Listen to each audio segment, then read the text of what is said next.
About a dozen families who've had to leave their homes because of dangerous living conditions are being told right now this is the last time they can grab their belongings before it's closed off to them. Hi, everybody. I'm Darren Kramer. I'm Ann Nyberg. It's just the latest segment in this ongoing situation that will affect up to 300 families in New Haven. News 8's Jason Newton has been following this story. He has more now from News 8 Control. Jason. And the plan is to eventually move all 289 families out of the complex. Today, the process started as several families had to get all their things out before their apartments are sealed off and condemned. It's moving day for Yomaly Rivera. She had to call out of work for the second time this week on Thursday because it's the last time she'll be allowed inside her subsidized apartment at Church Street South. I don't want to keep calling out. I don't want to lose my job. Over a month ago, she was moved out to a nearby one-bedroom hotel with expenses covered by the property owners, a Massachusetts company named Northland Investments. It's tough on your family then, all this moving back and forth? Yes, it is.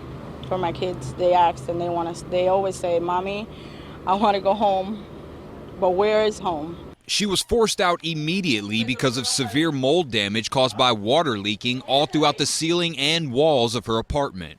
She showed us problem areas with mold visible through the clear plastic cover. None of her children were allowed in the downstairs bathroom for fears that the ceiling would collapse at any moment. And see that lady in the background? She's the neighbor. That's a separate apartment, and the wall was demolished between the two units due to severe mold. Most of the things she worked for and owned will now be piled into the trash heap. I can't bring none of my furniture. It smells like mold.